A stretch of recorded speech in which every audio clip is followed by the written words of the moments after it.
Okay, I'll speak then. Yeah. Well, welcome everybody listening now and in the future, and people from around the world. We're here tonight to listen to Ray Castellino. This is part of our professional prenatal and perinatal lecture series that's part of Prenatal and Perinatal Healing Online. And tonight, Ray will be talking about prenatal and perinatal somatic psychology, the essential link in human development. And I'm going to introduce him by reading a little bit from his bio. We have a pretty extensive bio for him on our website, so you will be able to see that later. I'm just going to read a little bit and introduce him, and he can go ahead and get started. Raymond Castellino draws on over 50 years of experience as a natural health care practitioner, consultant, and teacher.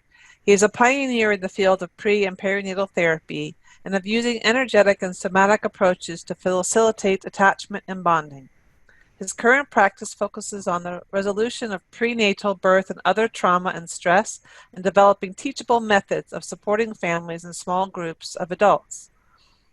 Dr. Castellino developed the Womb Surround Process Workshop for small groups of adults. He had discovered and developed clinical approaches and skill sets that carry over to family work with children and are applied in both womb surrounds, baby family sessions, and in About Connections.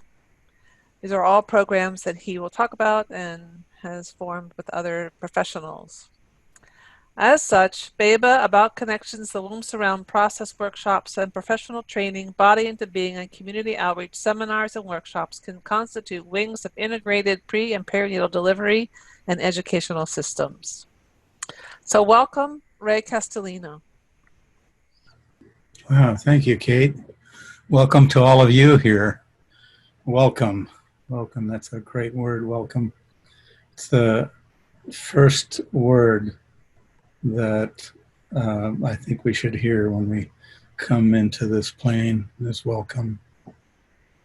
We all know from inside ourselves what welcome is. But the fact is that most of us come into a world where the adult world doesn't really know how to perceive us. So I'm just really sitting with the title of this talk just now, Pre and Perinatal Somatic Psychology, the essential link. Is it for human development? Yeah, well, that's good enough. The essential link for human development. So how we come into the creation, how we're conceived, how we're gestated, how we're born, how we're raised. I'm speaking to the choir here. I have a hunch that all of you know this.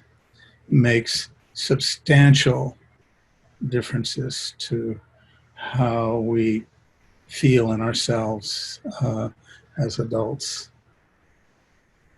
Yeah, that time has profound effects on how I am today.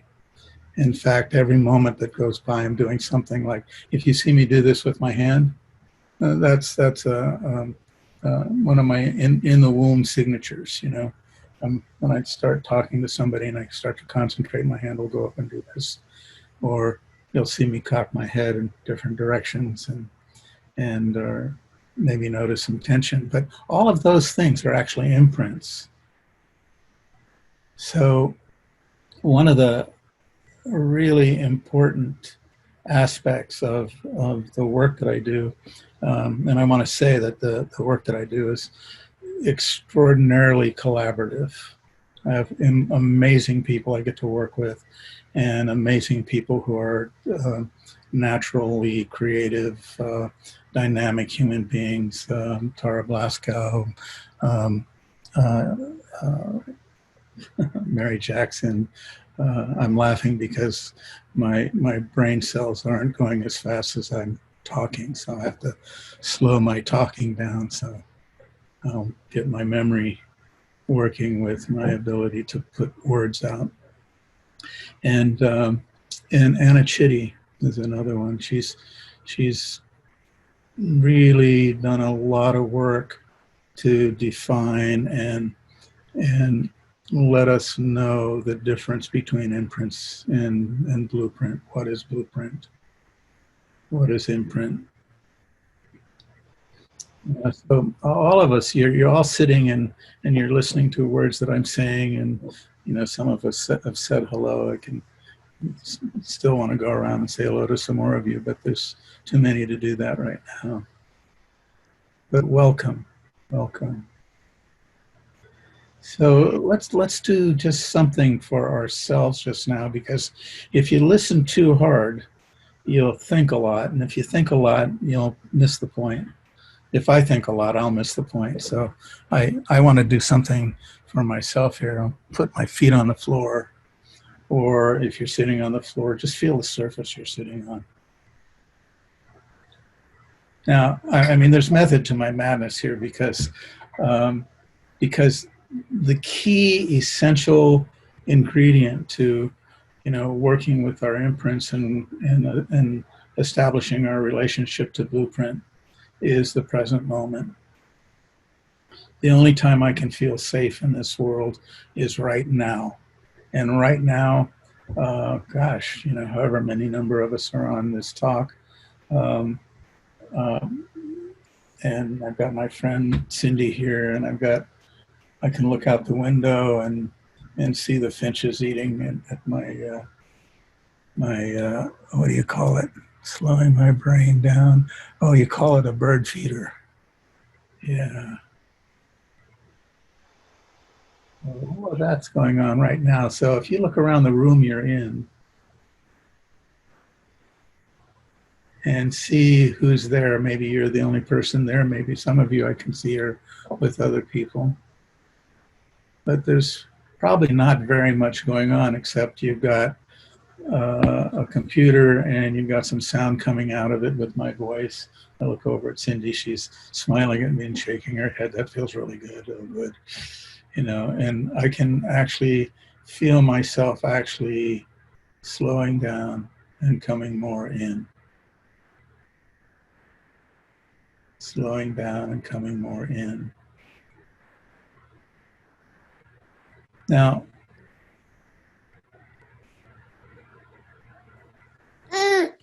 hi. That was a sound. That's a sound similar to something, a sound I made when I was your age. Oh, hi there. Oh, hi, Caroline. Yeah, hi, Rowan. I learned a long time ago that if babies and children are in our presence, we have to include them. We can't talk over them. And we must actually welcome them. It's a God-given right from conception on. Wow, I keep seeing people that I haven't seen in a long time here. Hi, Ann. That's cool. So, hi. I don't know your name, but I'll bet your mommy's name is Caroline. Hi, waving. Yeah. Okay. So, present moment. And I'm doing something else, tempo. I'm finding the tempo where my listening, my thinking, my feeling, and my voice can all sync up. And oh, by the way, I can feel myself in my body with you. Okay, I'm doing all of this right now because if I just go off and talk and talk and talk, the words won't mean anything because we'll be thinking about them. And the most important thing, in our lives is the quality of how we connect, which is a most amazing thing here in COVID time, because you know the routine, it's worldwide. They've got us wearing masks, distancing, not touching. And here we are, we're interested and we're doing a work that's called Pre and Perinatal Somatic Psychology. Now, in the past, it's been called pre and perinatal psychology. And I'm intentionally adding the word somatic in there because babies' world is very physical. And baby has to actually master the physical world before they're going to get words and articulate and say things and so on. Babies have bodies, and probably it's taken most of us, years to decades to actually learn how to inhabit our bodies. I know I spent a lot of money in therapy on just that. And so somatic psychology it's got to be somatic because, prenates and babies are pre-words, pre-language. They are somatic beings, somatic energetic beings. And the matrix for our connection is the energy field. So all of us right now, we're just doing a little bit about being in our chairs, leaning against our chairs, seeing where we are in the room, getting in present time. But then if we just maybe stretch our arms out a little bit and move our arms, move our legs. You're not obligated to do any of this unless you are inclined to join me. And then so you can stretch your hands up and stretch your ribs a little bit one way and the other way. God, I still have ribs that can stretch. That's a good thing. Yeah, rotate my wrists.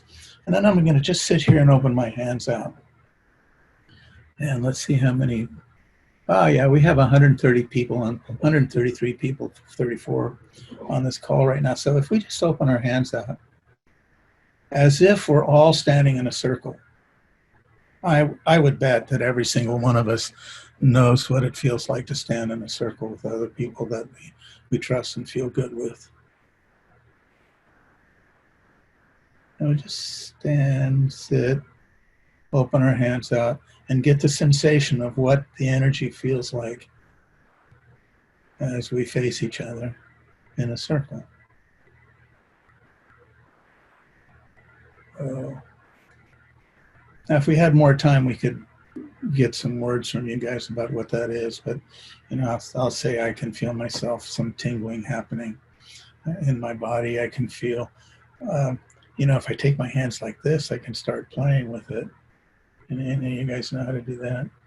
Get that feeling. Was it somebody I was talking to? Was it you, Cindy? I mean, one of the things we can do, you get the feeling of it. Any of you got it? You got that ball? Okay, let's see. Here you go. See if I can. Claudette, I'm throwing it to you. You gonna catch it? Catch it. Here it comes. There you go. Good. And then here you get another one, Kenyon. And you guys can start passing these energy bubbles around to each other. Oh, here you go, Anne. Catch it. Yay. And Christine, here's another one.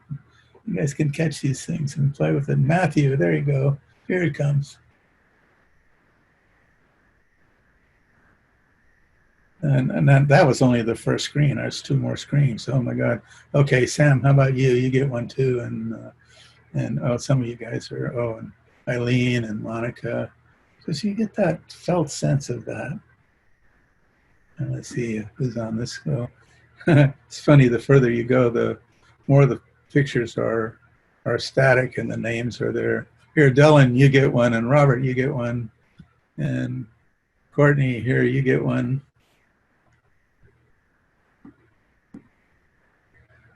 Now I'll come back to the first room, the first screen here. But the fact is, if you can feel the sensation of that, you're feeling the sensation of the energy that's present right now. And it's present for all of us. And what I think and what the kids and moms and dads and BEBA, that's building and enhancing bonding and attachment, and people in our trainings and people in the womb surrounds, what I think, it's actually the energy field itself that carries the connecting matrix. And it's us sensing that energy field through our senses. The word senses, we see, we touch. We can open ourselves to each other in the circle. And at the same time, we can have ourselves. Okay, now, why am I doing all of this? Pre and perinatal somatic psychology. So I've introduced present moment. I've introduced sensation, energetic sensation, and physical sensation that's actually here now. I've introduced looking around the room and seeing what's here now. And the practice of doing that gives me access to what we call the blueprint. I want to thank Anna Chitty for coining that term. And it's the somatic blueprint that we all have in common. Every one of us has that in common. We all came in with it. We'll all go out on it. And it's the way that blueprint energy manifests in and through our bodies that gives us a foundation for the capacity to being here now. Thank you, Ram Dass. And it's the being here now that's really, really, really important for our children and our babies. Because our children and our babies come in through now. And they have the extraordinary challenge to embody. And the way they will embody is through relationship with us, through the grown-ups around them and through the people that hold them and their siblings. The process of embodying and the process of coming to know oneself is first, it's a very somatic body sensory experience, and it has to happen in the now. Huge problem for so many of us is that the people that held us in the beginning were more inclined to be thinking about, what we're going to become when we grow up, and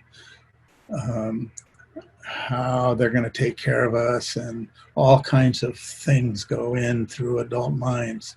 And so the less present an adult human being is when they're in the presence of a baby or a child, the less accurate reflection the child is going to get from us.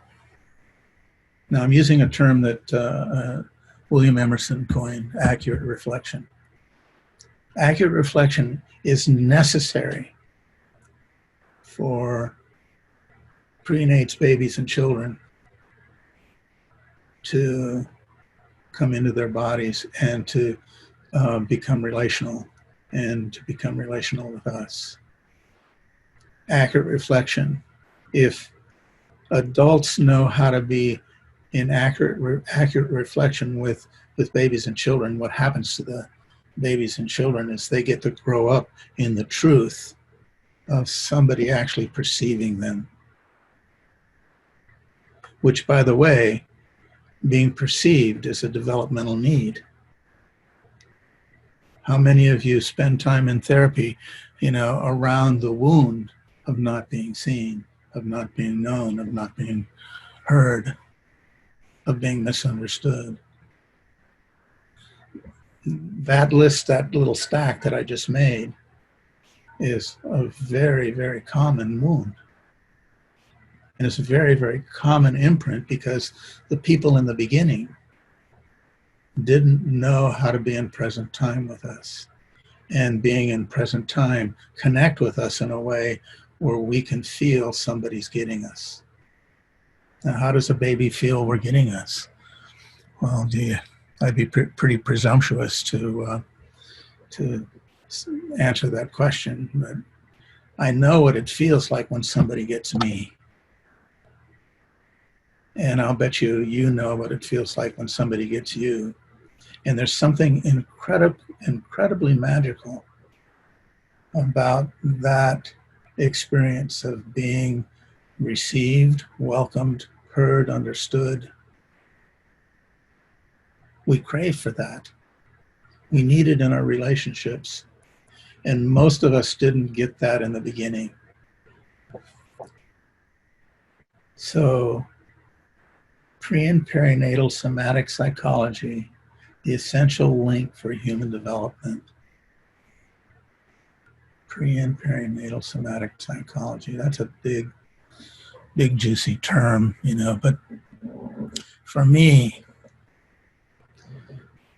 the essence of it is present time, slow tempo.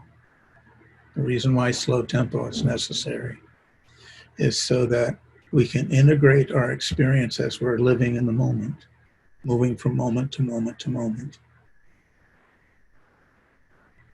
Now, when I came into this creation, I'm pretty sure my attachment style was very ambivalent. I knew from the beginning, this is my own make-up story in myself, but I knew from the beginning I didn't want to come into the creation. I knew from the beginning that the people that wanted me had their own reasons for having me. World War II, dad's going off to war, mom wants a child to remember him by if he doesn't come back. Whoa, that's a low delay on a kid. So, wow. Okay, I just listed a whole bunch of imprints. Now, what I'd ask you to do is if I say anything that starts to, activate you a little bit or stimulate you a way where it starts to put you in touch with your own history. I just ask you to just like feel your feet on the floor, feel the sensation of your butt on the chair if you're sitting on a chair, and look around the room, see what's actually here.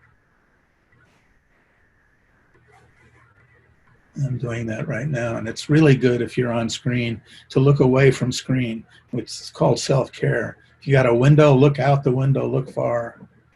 One of the exhausting things about spending so much time on screen is that the fixed focal length between our eye and the screen, doesn't exercise our eye enough.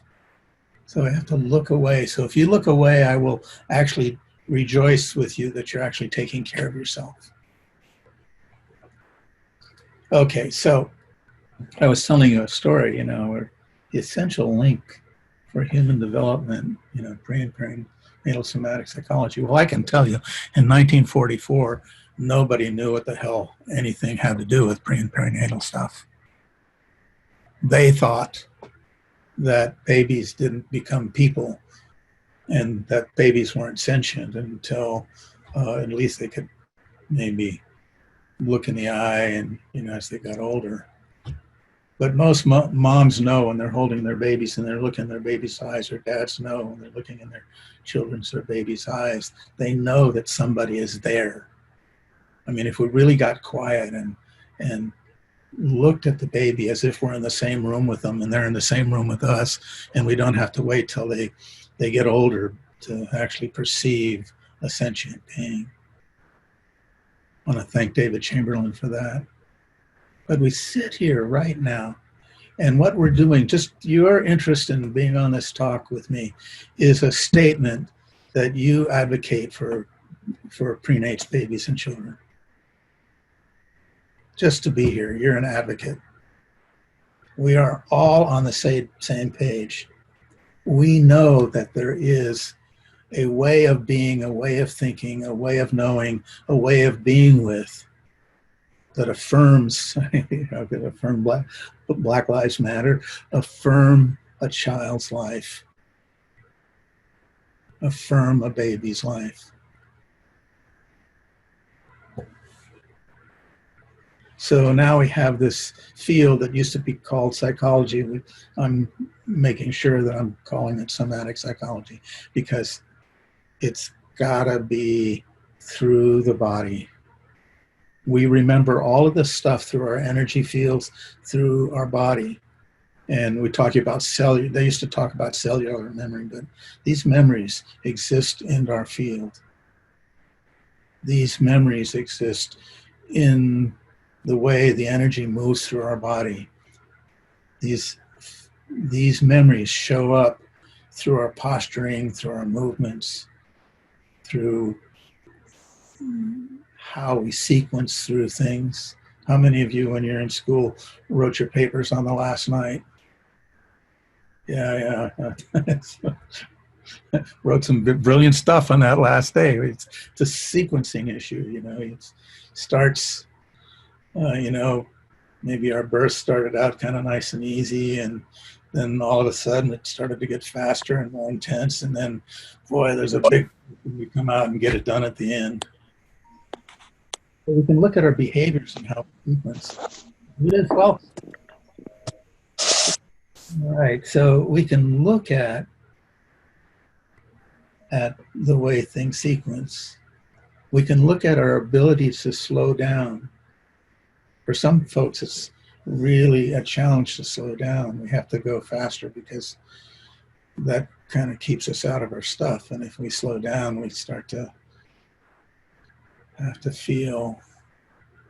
But if we don't slow down, our nervous systems don't integrate as well. So I have a feeling like I'm kind of rambling. Is this making sense what I'm talking about here with you guys? You know, give me a thumbs up or a thumbs down. Yeah. You know, so the essential link to human development. Now, well, let's say a little bit about human development. And I know in the past, we look at development, you know, like, you know, baby's born, you have infancy, and then the baby becomes a child. You can look at development through the how do you say it?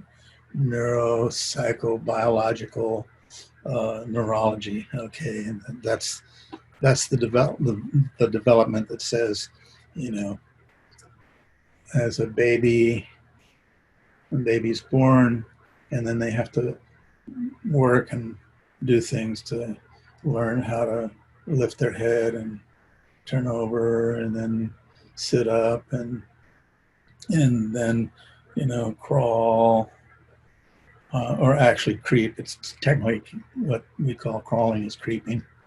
But at any rate, babies move that way, and then they start pulling themselves up on things and stand up. And oh, by the way, there's a whole bunch of developmental cues that go in. All of that stuff is really worth learning. But what's most important to me in the work is that there's developmental needs that we all have from the beginning. And if those developmental needs are met, the more our being, our psyche, our emotions, our physical body integrate as we're growing. This is a huge thing. If a pregnant mom has enough support and she can be relaxed and feel supported through her pregnancy and through her birth and then after baby's born and through caretaking her baby, if she's got enough support, if she's got what Mary Jackson and I call 2 layers of support, that's a whole subject in itself. I can spend a couple of days just on that subject. But if she's got that, she's going to relax more. She's going to integrate her world more. She's going to have more supportive contact with the people around her and who love her. And if she receives that, her baby grows in the hue of that support. Now that's really, really, really big. If you want to go back and look at all the embryologic development and, you know, how people can listen to Anna Chitty on that. She's brilliant. Or, oh, what's his name? William? No. Anyway. Jaap van der Wal. I'll listen to Jaap van der Wal on that. You know, if you really get into that, you just think about the nature and the quality of life of a couple welcoming in new life into this plane of existence. You just think about that. And that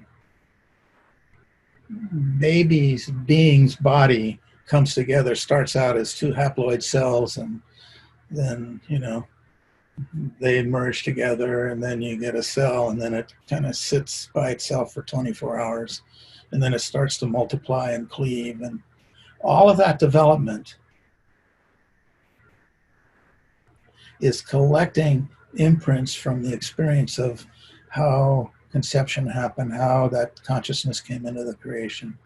And our little bodies grew under the influence of the quality of life that our parents and the people that were around us were living. So I've got things that go on with my body, and they would say, well, they're congenital. And I have a whole list of well, they didn't know how to diagnose them when I was a kid, but, you know, in hindsight, I've got a whole list of learning disabilities, dyslexia, ADHD. If I was diagnosed as a 3, 4, 5-year-old kid, they would have given me those diagnoses. Now, how could I be at 76 years old talking with you now? I hope reasonably coherently, maybe not so coherently, but how can I be doing that now and coordinating my life and go play disc golf with my son and grandson? I don't know if you know that game. It's a little round disc, 7 inches in diameter, and it's like playing golf, stick golf, and you throw these orbs, these plastic orbs, into baskets. It's great fun. At any rate, how could that happen? And how could I be as coordinated as I am today with all of that stuff that happened as I grew up?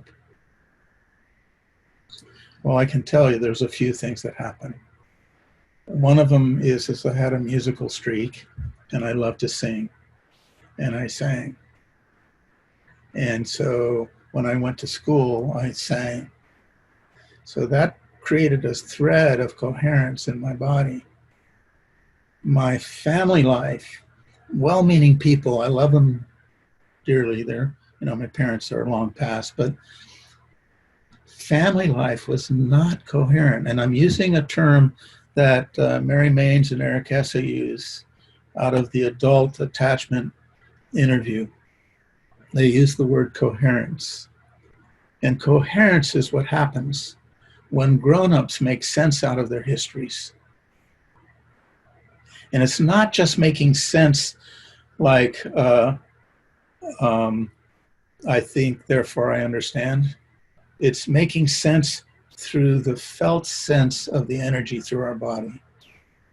There's something that lands, you know, when you get a aha, something connects and you go, whoa.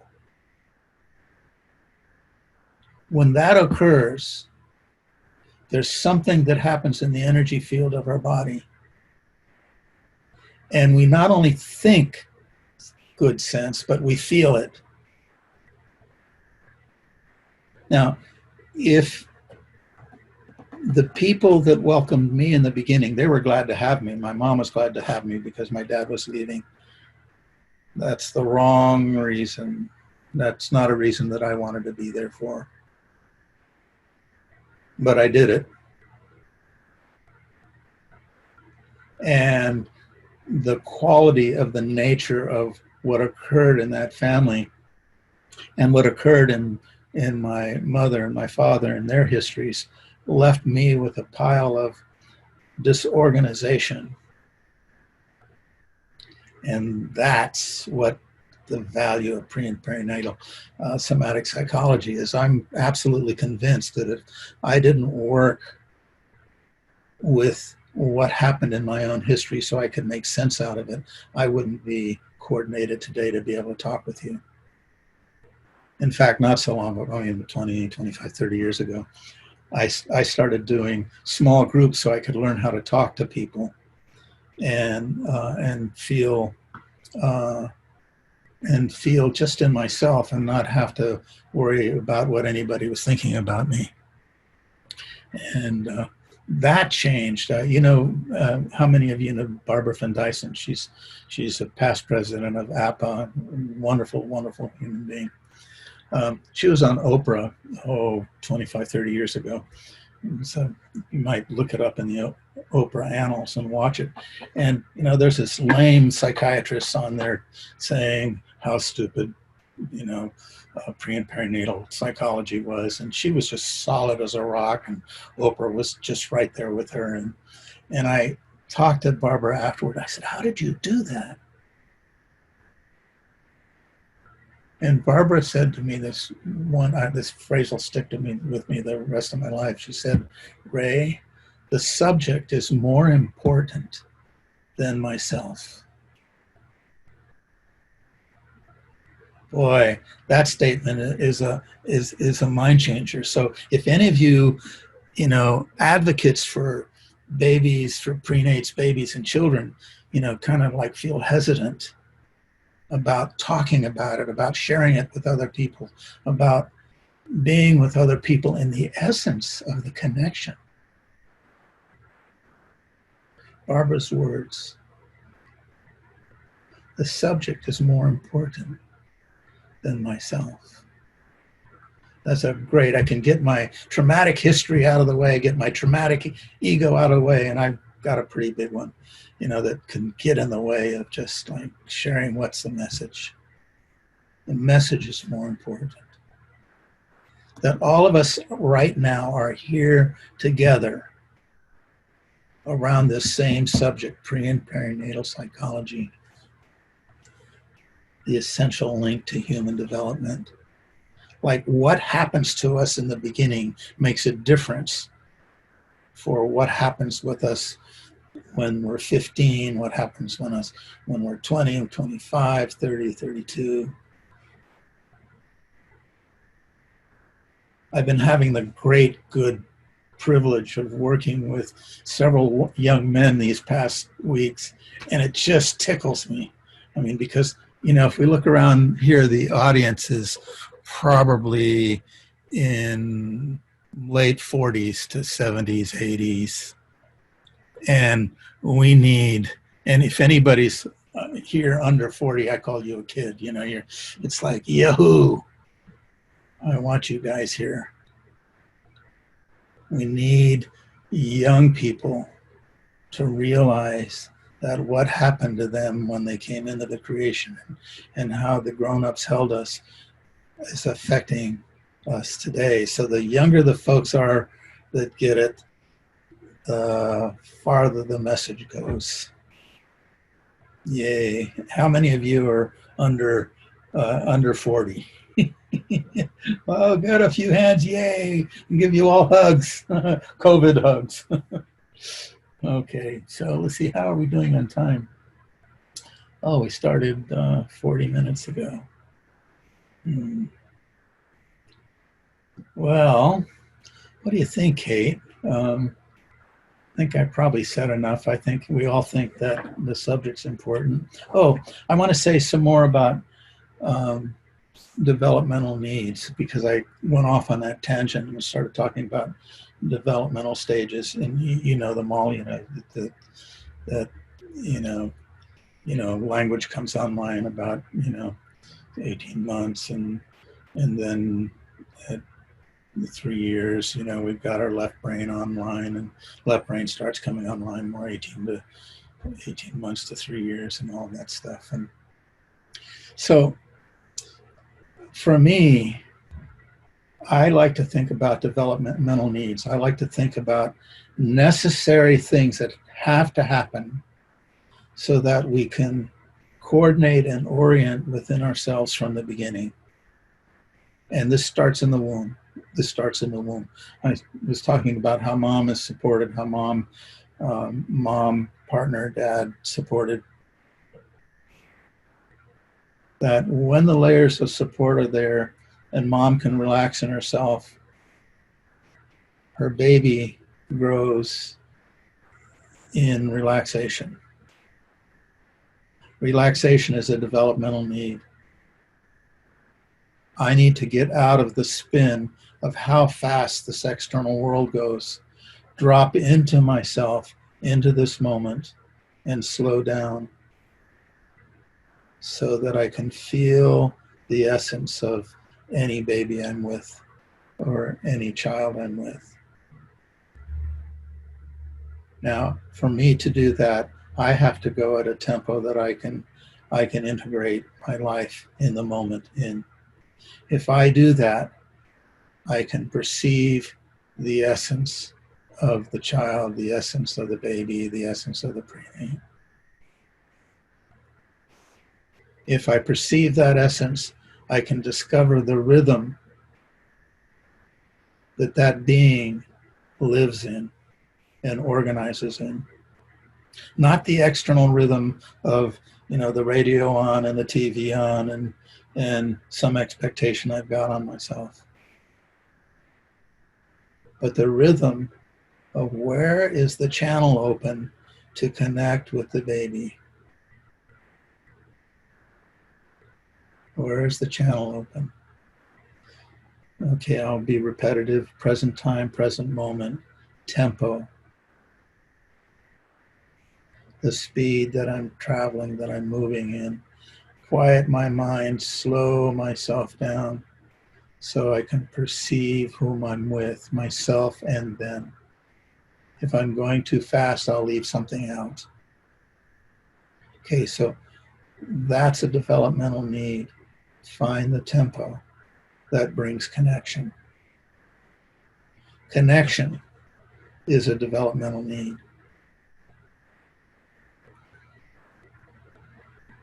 And I'm not talking about like holding a new baby and looking into their eyes and making up a story about them. I'm talking about just holding them, being with them, feeling tears with them, moving with them, smiling with them, laughing with them, feeling my heart melt with them, feeling the magic of the presence of a new being, or actually maybe an old being in a new body. But just to sit with that being and be in movement with them so that we're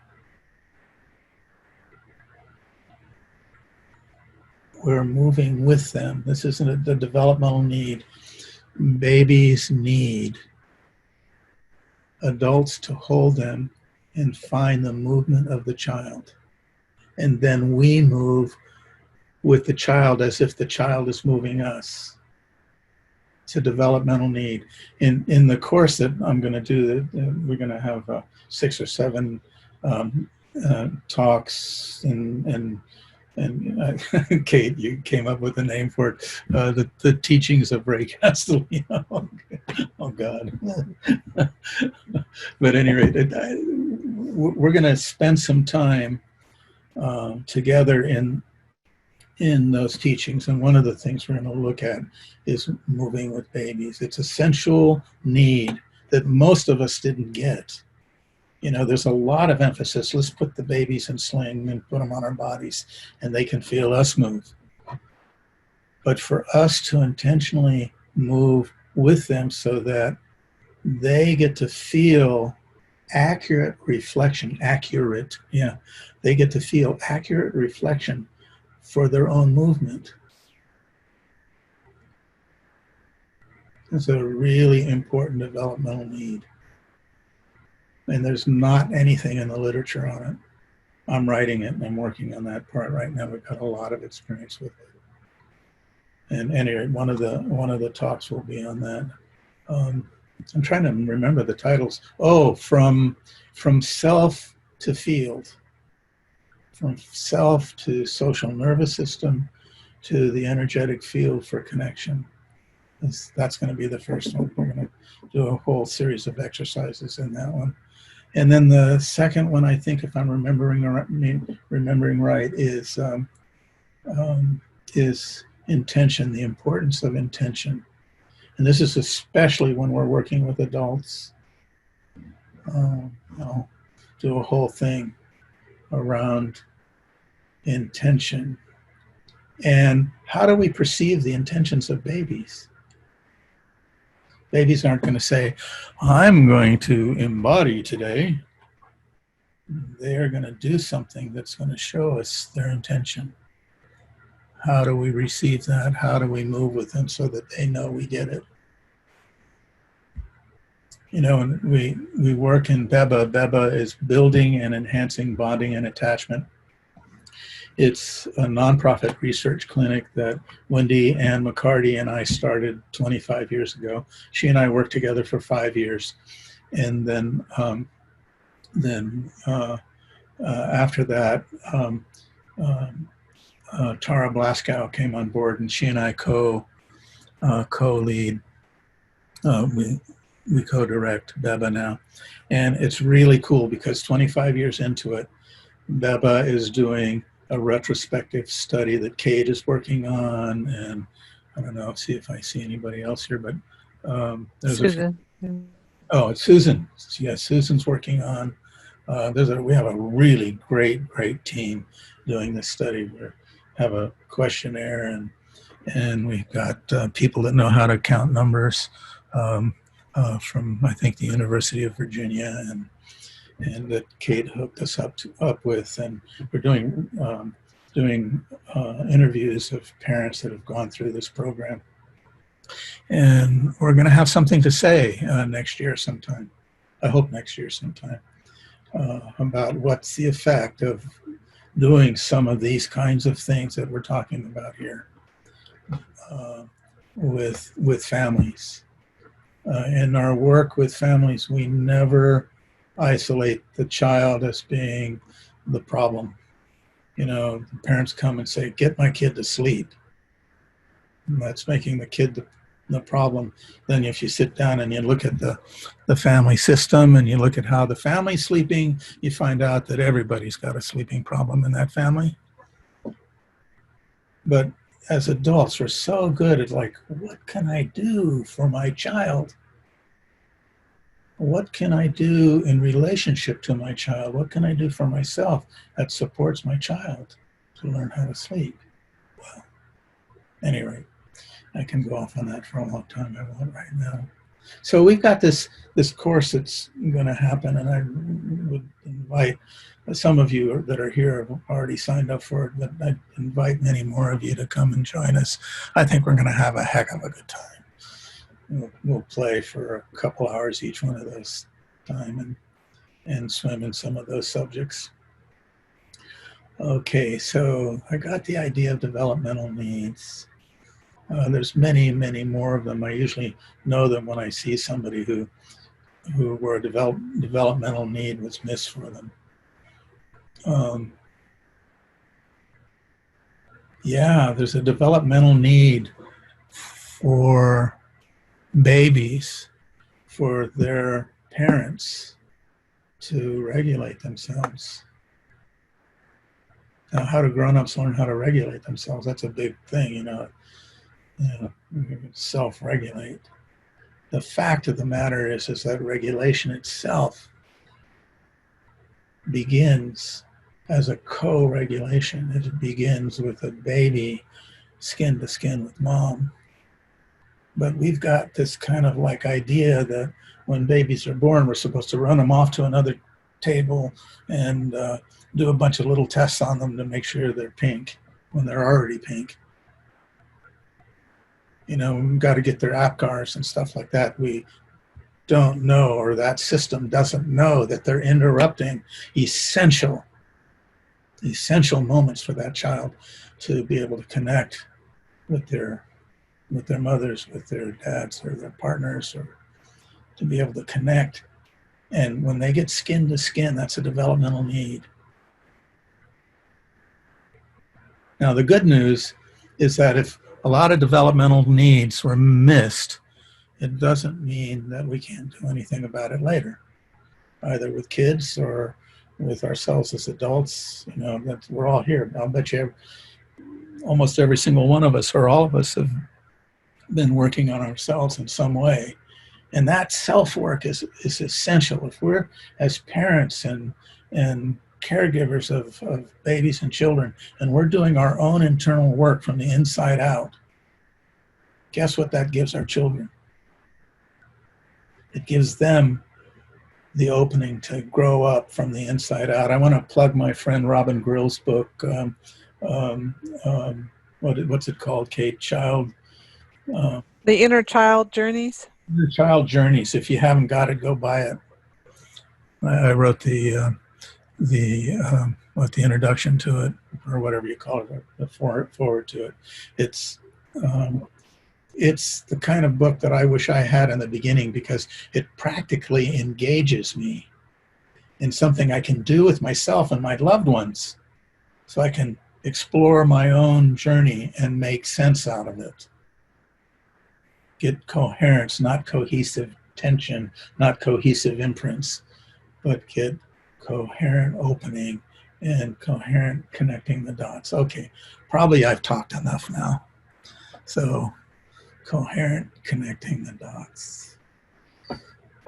Yeah, that was pretty rapid transition. Well, that says something about my history.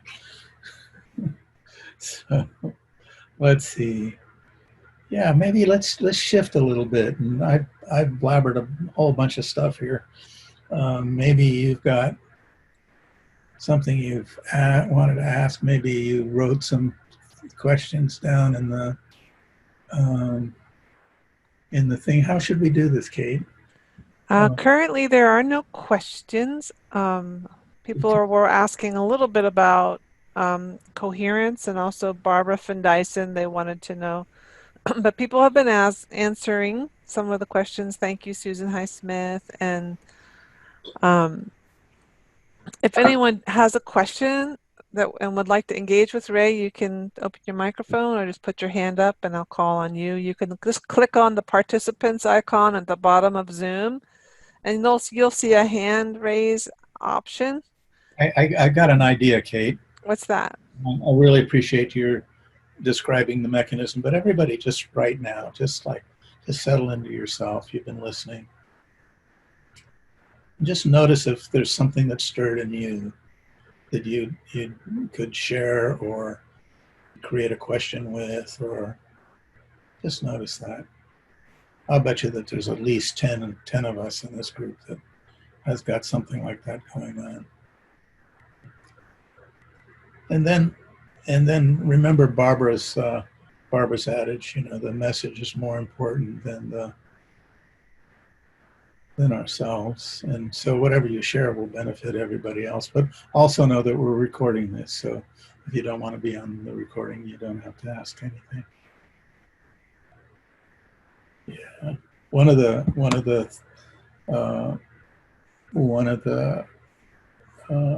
classes we're going to do is going to be on the principles that have developed out of the work that I do. The 8 principles. And one of them's choice, so you have a choice whether or not you want to ask a question. Anybody got a question or a statement you want to make? There's a lot that are showing up in the chat now, Ray. Oh, great. You feed them to me. Okay, let me go back here. Well, one person's asking about RH factors. I don't know if you want to save that one for just a little bit, because there are some other ones. Like, I'm wondering if you could speak to the relationship between sequencing and early attachment. It's a pretty big question. How many days you want to talk? You want to listen. Sequencing and early attachment, RH factor, yeah. Yeah, my daughter was born in the midst of an RH incompatibility, and she's cool. and that was Sandra's firstborn and lastborn. And, we got the ROGAM shot. So it really gets to be critical as you move through. You get, second, third, fourth child. It's more and more critical. More. At any rate, that's a whole topic you can look up and read about. But what was that second about attachment and sequencing? Yes. Yeah, attachment and sequencing, that's a huge subject. So if everybody would be willing, and this is a choice, I'm going to just move my hand through the field. You see how my hand just stopped there? I'm going slow enough so I can feel where resistance happens. Whoa. And so just take your hand and just move it through the field and see where your hand kind of stops.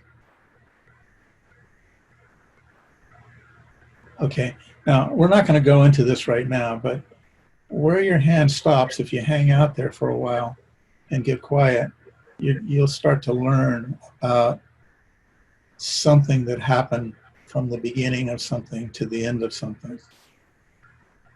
And I'll give you a clue. And sequencing, like birth, is a huge sequence of what happens before the baby's head engages in the pelvis, what happens with the baby's head in the pelvis, what happens as the baby's head emerges out of the pelvis, and what happens afterward.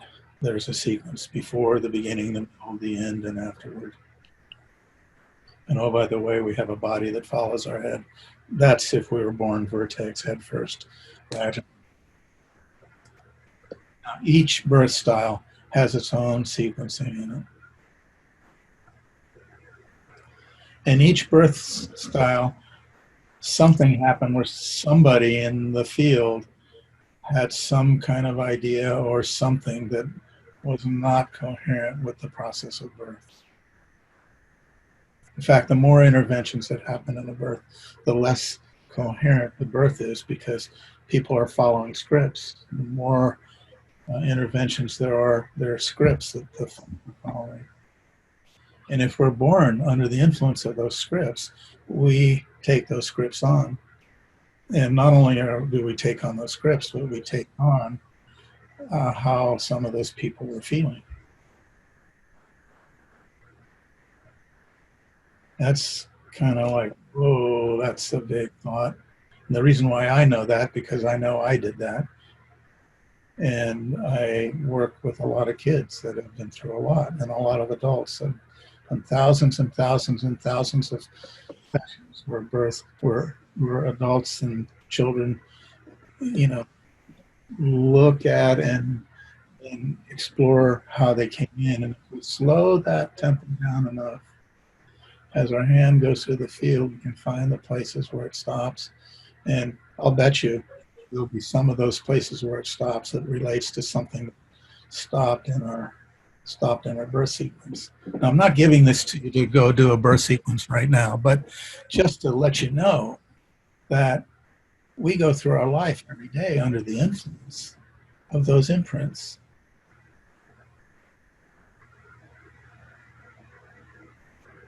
I remember, again, going back to the metaphor and the analogy of writing papers for school, I remember it used to be really hard for me to get a really good idea. Then I'd get a really good idea and I'd get really excited about it. And then I would start to execute it, that's a funny word, but I would start to, do all the research. And in those days, we used 3-5 cards, and I would get totally disorganized. I wouldn't be able to find something. I wouldn't be able to think something. I wouldn't be able to put it together. And then it would all scramble there, and the night before I would write it. If I prepare too much for something like this talk, I get really disorganized in the preparation. So I had to learn how to prepare just enough. Okay, so birth and attachment now. I love the work of the folks with the circle of security. Anybody know about the circle of security? If you don't know about it, look it up. Look up the circle of security. These guys I don't know the names. These guys have done a really beautiful thing, and we've seen it through in Beba too. If you are with a child that's crawling, for example, and they start to crawl away from mom, a securely attached child will crawl away a little while. They'll get up, look back at mom, and if mom is encouraging and says, "Wow, yeah, wow, that's it," the child will crawl out a little more, and they'll go to where their comfort zone is for the right distance for them to be away from their primary caregiver, their mom or their dad or their partner. And then they'll start to come back. And if mom is welcoming, "Oh, yeah, come on back," the child will crawl right into her lap and muscle right into her. Anchor in, maybe do a little bit of secure nursing, the nursing for security, which is different than nursing for. And then they'll go out and they'll crawl out a little ways again, and they'll come back, and they keep doing this circle. If the adult world is attentive and encouraging, the child will learn how to explore their world in their own pace, their physical world in their own tempo, and they'll do it in a very secure manner. And they'll come back and welcomed, and if we welcome, they'll come back and they'll feel welcomed, and they'll attach securely. Now, if a child had some things happen in their birth that put them maybe in a dissociative place, maybe they had to go and leave their body in order to get born, maybe some things happened, stop their progress. Initially, when they start to do that crawl, they might stop and they might cry really hard. Look back at mom, cry really hard. Now, if the mom thinks, "Oh, I have to do something about this child, I have to stop this child from crying," she'll miss an opportunity of being with that child, expressing something that happened to them. So if that, and I actually did this with my kids, but I would go and I would be with that child. Wow, something important is here. You're feeling something important. And if you look at the sequence of how, I call it the attachment zone, the zone from the knees to the breast. How many of you know this, moms, your babies, they crawl up to you, they get to your knees, and then they start to get past your knees and they start to fuss. And then they get maybe partway there, and then they have a big cry, and then you have to negotiate with them. And what they're doing is they're showing you a sequence, that distance between your knees and the breast. Both of you want to, nurse, but the sequence on the way there is showing something in the story that left an imprint that that child is trying to express. How many of you know the experience of when you sit down to have a meal, a bunch of stuff comes up? That ever happened to anybody? You sit down, some of you know, some of you yes. But,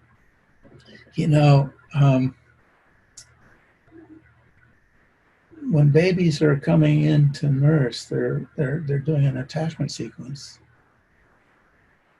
If initially their attachment sequence was interrupted, they're going to show, if we're listening, they're going to show the story of that interruption. So if they're crying or having trouble getting there, they're actually showing you something that happened. It's already part of their somatic history. At that little of an age, maybe they're this wide.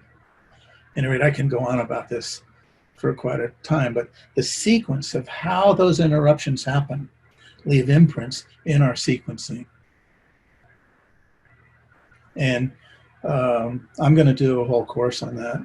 Kate and I have that in our plans. So we'll do a whole course and give you guys a bunch of exercises to do so you can get where your own sequencing is. And it's really fun because once you get where it is, Mary Jackson and I, we teach a lot together, and we've done a lot of sessions together with other people.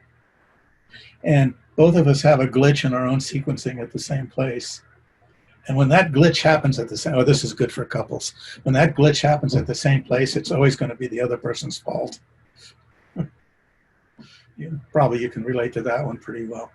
And when couples have glitches in their sequencing at the same place, that's usually when the bottom falls out, and when it gets hard to hear each other, listen to each other. When one partner has a glitch in their sequencing in one place, and another partner has a glitch in their sequencing in another place, they can hang out with each other. Oh, I can see you're going through something now. I can listen. But boy, when the glitches happen at the same time, that's when the work is. How can we grow up enough so that we can make room for both of our histories at the same time, and not keep running ourselves through the same ancestral argument over and over and over again. At any rate, so that's probably enough on that question. Give me another one. I hope this is making sense to you, what I'm saying. Give me a thumbs up if it is. Mm-hmm. Yeah, cool. Great. There are so many questions, Ray. Okay, cool. Okay, so here's one for the times from Donna. Curious about how this time we're in is stirring early imprints for many of us. Touch deprivation, fears of contagion, also focus now for many with the uprising and racialized embodiment. Can you offer some helpful linking and coherence with your work and the calling of this time? Yeah, whoa. Welcome, COVID. I want to recommend that you look up Zach Bush, medical doctor. And I think it's really important. First of all, it is important that we do all the distancing.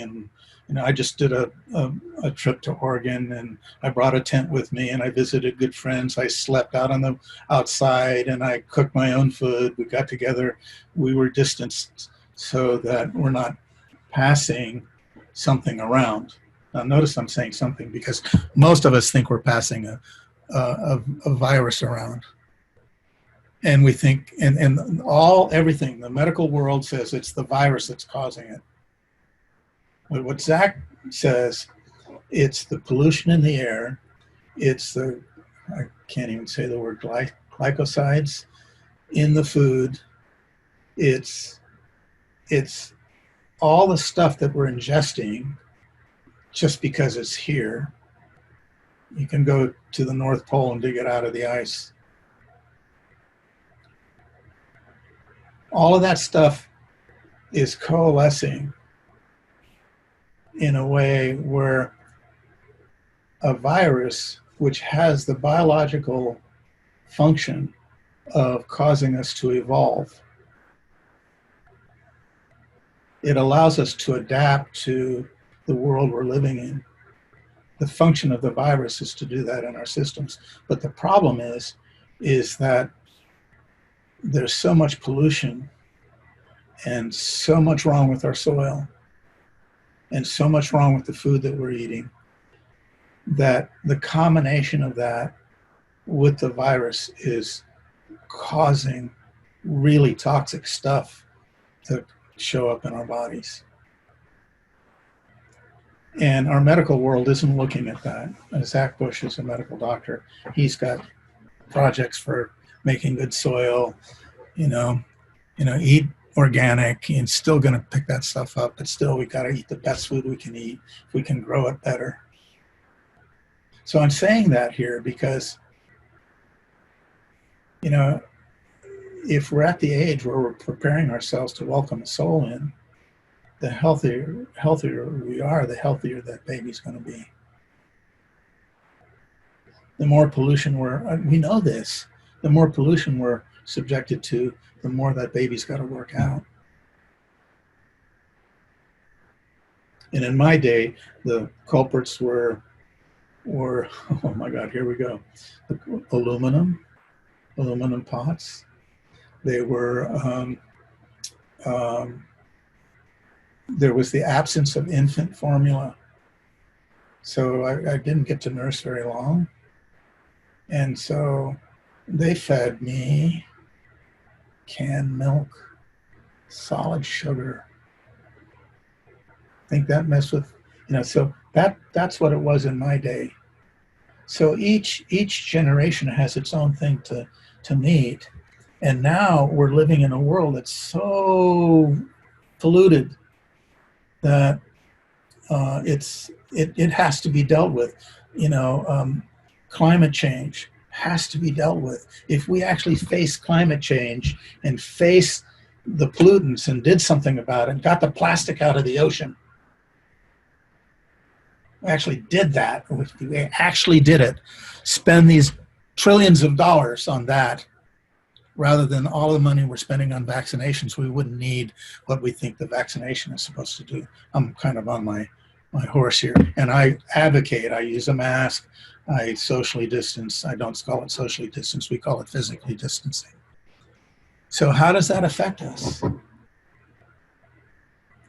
I mean, if any of you have got kids, you know it's a huge challenge. Your kids are social beings. They like to run. They want to be in the woods. They want to be outside in the sunshine. They want to be at the beach if you got one nearby. So do we. We want to be out there doing that stuff with them too. And we have to be prudent with how we have contact because we think we're getting a virus. But it's not the virus that's causing the problem, it's the pollutants. The viruses are actually trying to help us adapt. And the stronger we can be in our immune systems, the healthier we can eat, the better our children will do. So, yeah, and you can take that all the way down to the nitty-gritty of, wow, this is causing a whole lot of people to homeschool. Now, I used to teach junior high school music. I taught elementary school. And I'm watching my grandson grow up being homeschooled. And I've seen a lot of kids that are being homeschooled over years. And you know what? Those kids, if they want to go to college, don't have any more problem getting into college than anybody else.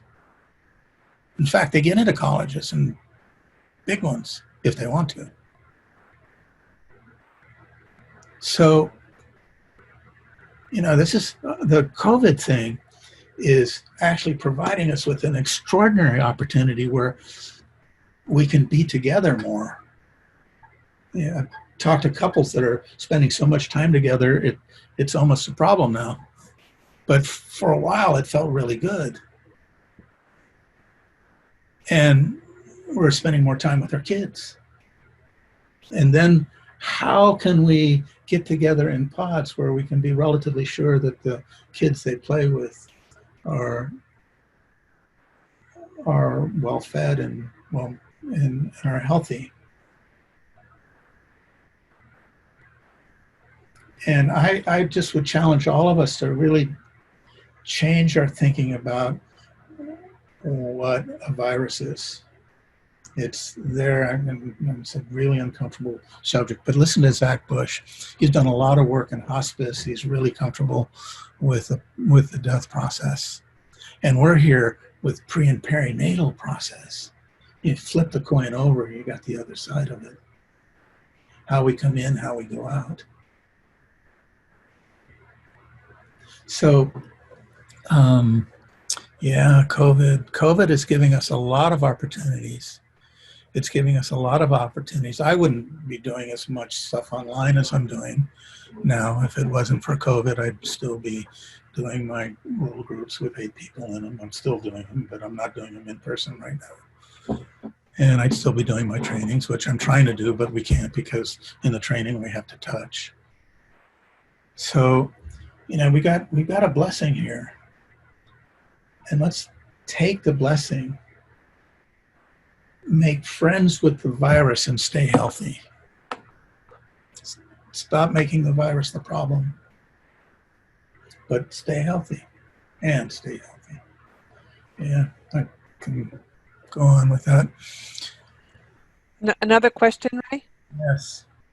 So this one's from Monica. How do you help a child feel entitled to exist When parents say they were an accident, or they are unwanted, or made to feel wrong to be here when they didn't want that agreement either. Yeah. Say the last phrase. To be made to feel wrong to be here when they didn't want that agreement Yeah. either. Right. Okay. That's a huge subject. How do you make that right? How do you approach that? How do you deal with it? Well, what I know about babies and kids is that they're extraordinarily forgiving. I've seen it over and over and over again. I've sat with parents and kids and their kids where they've had that very dilemma. And the parent comes to that place in themselves where they look at their baby and they look at their child and they say, oh my God, I cannot believe that I felt that way when I got pregnant. I had all of these judgments about being pregnant. Mom's voice or dad's voice. I really didn't want a baby to come now. I had all of these financial things that I was thinking about, all of these things. I wanted to go hiking in the mountains still. I wasn't ready. You know, all of these different voices, everybody's got theirs with it. But they get to a place where they look at their child and they see the miracle of the child, they see the beauty of the child, and they realize that that child's presence is more important than what they were feeling in the beginning of that child's life. And you tell them the truth. In the beginning, I had all this stuff going on. I didn't know, I didn't feel ready, I'm so sorry.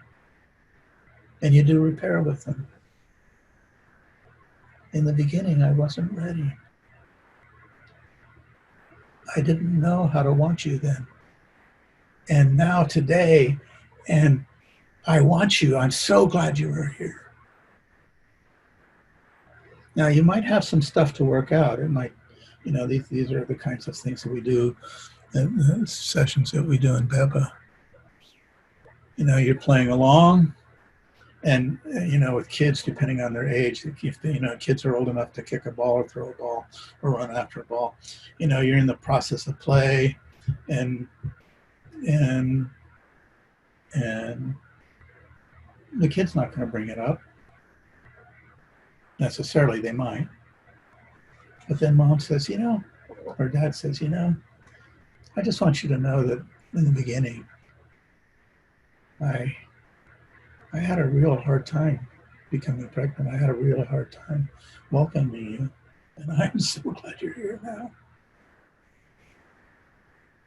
That's one way that we work with that. Another way is, how many of you, you know, have sat with your babies when they were going to sleep? I could do that for hours and hours and hours, days and days. It's one of my favorite things in life. My kids are too old for it now, but I used to sit for hours just watching the process of what would happen. How did they go to sleep? And I watched and watched and watched, and they would drop into sleep. And there was a level where they're in sleep, but they're not in deep sleep. They're in shallow sleep, and they kind of come to the surface, and then they go back down a little bit, and they come to the surface. And we developed a method in BEBA where we talk to the babies when they're in that space, just after they go under, but they're not going to wake up. We just give them a simple piece of information. And you can say something like, you know, little one, I want you to know that I know it was really hard in the beginning.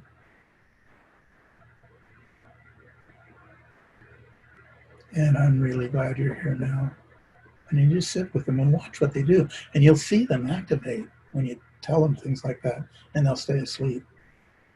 And then the next day after you do that, you actually, you know, you watch them and you ask them. And sometimes the kids they'll ask you a question about it. Or they will, or you'll just feel the moment right, and you'll say, you know, I've got this conversation going with you. And I just want you to know that I'm so glad you're here now. And in the beginning, it was really hard. Not a lot of information, but just that much. I did that with my kids and um, uh, with my son around something. And finally he got old enough. He said, "It's all right, Dad. I already got over it."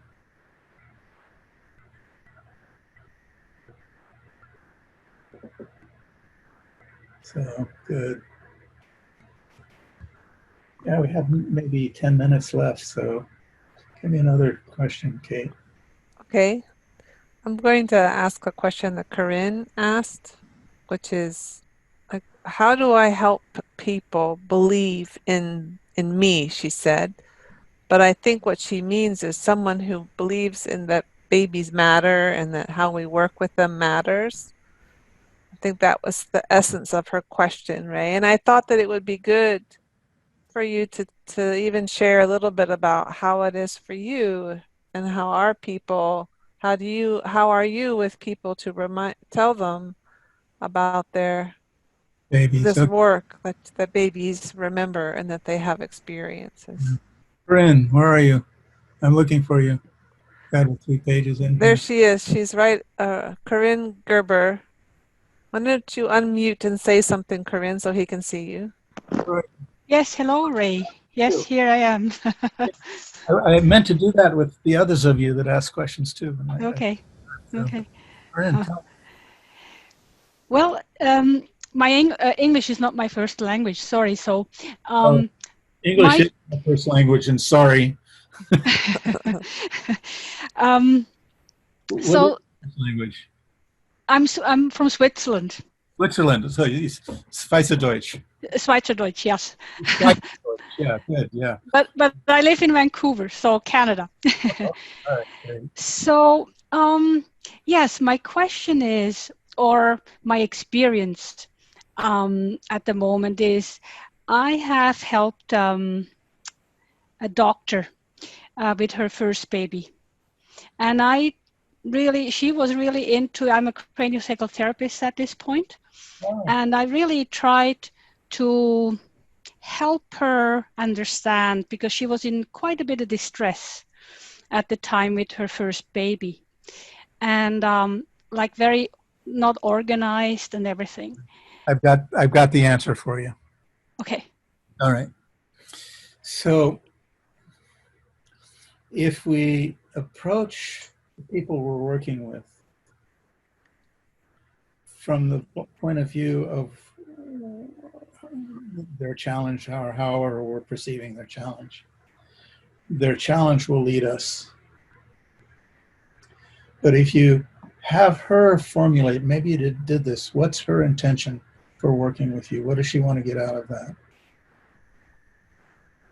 And if I really sit and listen, this is central to the work that I do. And I think it's it'll be the third meeting. We're going to do a lot with intention.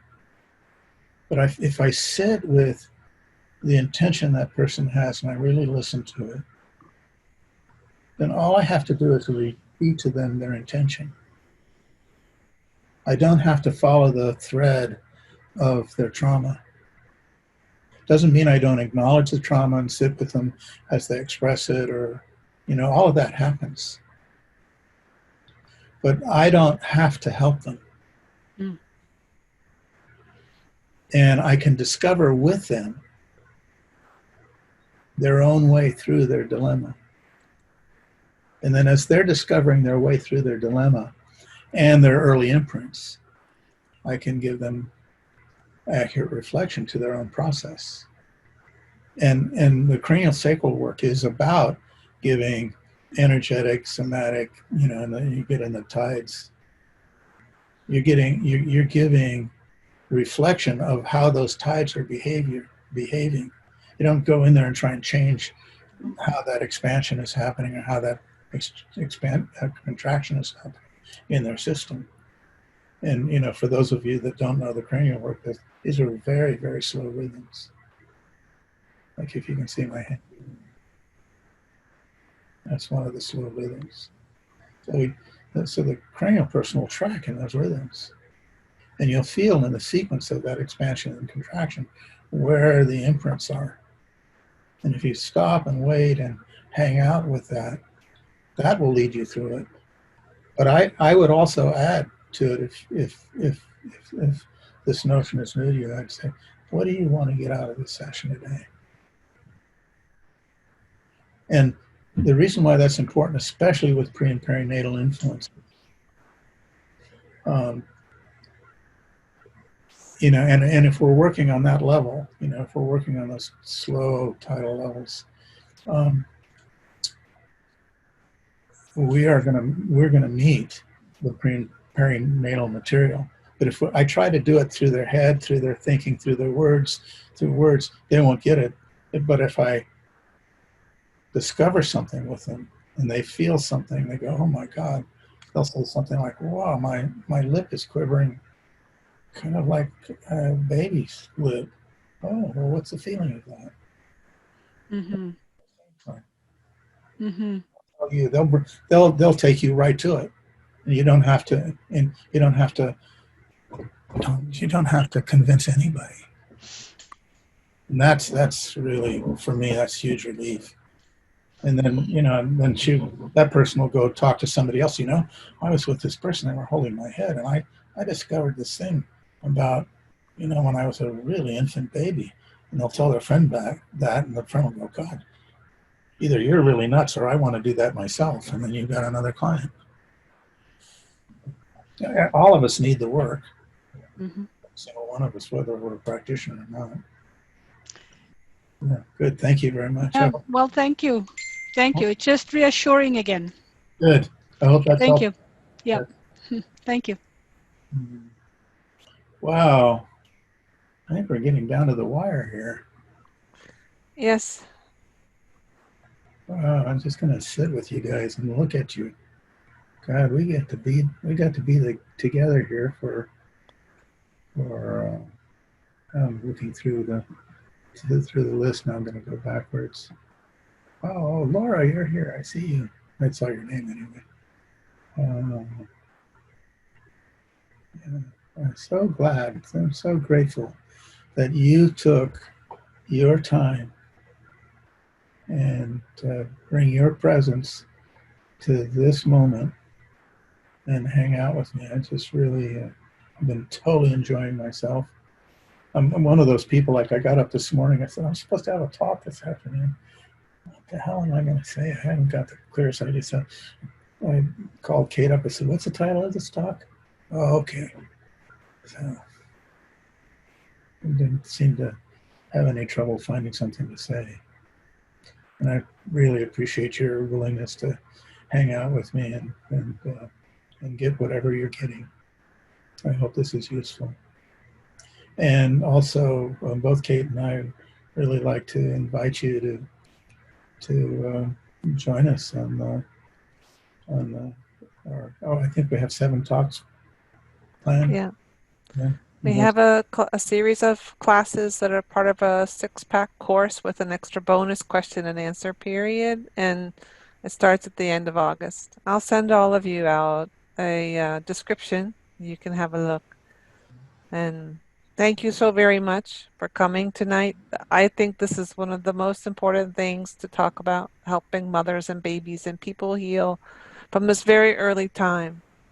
And Ray's wisdom over 5 decades, over the next, I don't know how many months, he'll be sharing classes through the online school, and there are people all over the world can now learn about this very important, essential link in our health and our relationships and our happiness that's lifelong.